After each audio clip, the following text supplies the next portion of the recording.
What if your constant availability, especially as an empath, isn't your gift, but actually draining your light?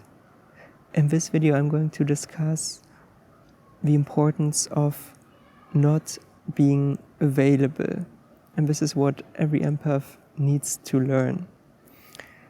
If you see empaths, often there is a compassion and it's a gift. But if there's always this demand to be on, everywhere with everyone, it will just drain your energy when you pick up the energy of everyone. And it's, and I know what I'm talking about, it's just bullshit. You don't want this to happen. And actually, it's important to be more with yourself, by yourself. So maybe that's difficult for you to hear, but actively try to listen to me right now. Because now it's about you, not about others, only about you. So relax and learn that it's about choosing availability wisely and not endlessly. So first of all, we need to understand the dilemma of empaths, and it's that we feel the emotions of other people very deeply without energetic boundaries. And this can be, or might seem sometimes a little bit too much, complicated, might become blurry. What are my emotions? What are their emotions?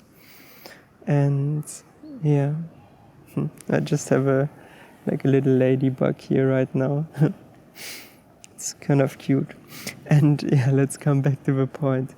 And what is often lacking is a solid base from which they can operate, because they're often just drained and swapped away by the energy of other people.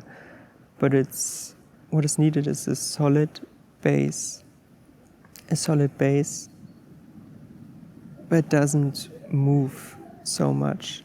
And what we need to learn is that staying with ourselves without acting out, just observing, it's not a self-neglect, it's a self-honoring.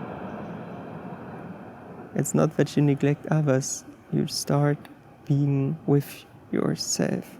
So empaths need to practice detachment with presence and then preserving the clarity, that you can sense what is good for me, what is not, but staying with yourself. And let's be honest, no one asked you to do everything for others. You know, it's not even authentic. Mostly it's just a program that is running from childhood.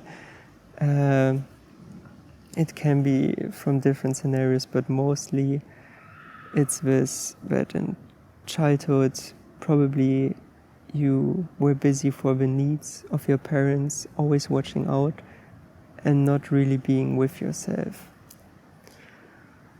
Yes, but you don't need to do it anymore. You need to stay by yourself, with yourself. And especially for seekers, it means that their compassionate or loving energy doesn't get diluted by all the demands and by other people and this endlessly outreaching to others. The next thing that you need to check are beliefs. It could be that there are also beliefs connected to it. For instance, you might think that only being selectively available to other people might seem cold. But this is just bullshit. It's not true. If you actually want to offer real compassion, it needs to come from fullness, not from depletion. And when you're always out there, you will get depleted. And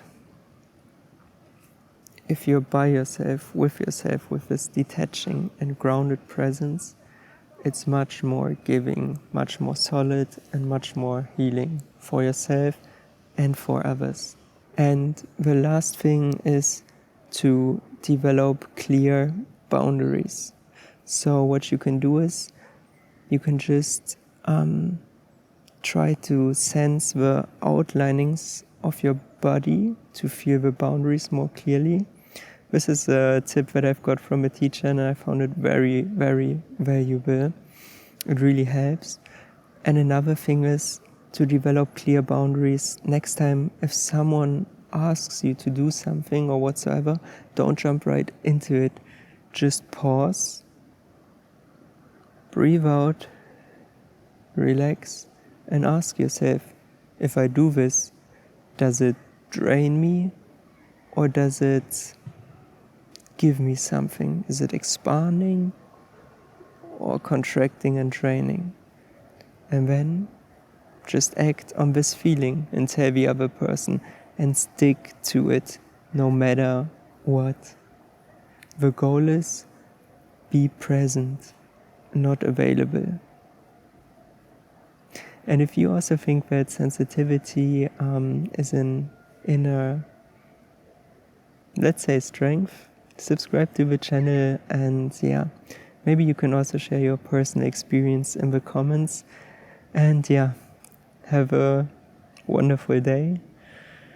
Yeah, bye bye.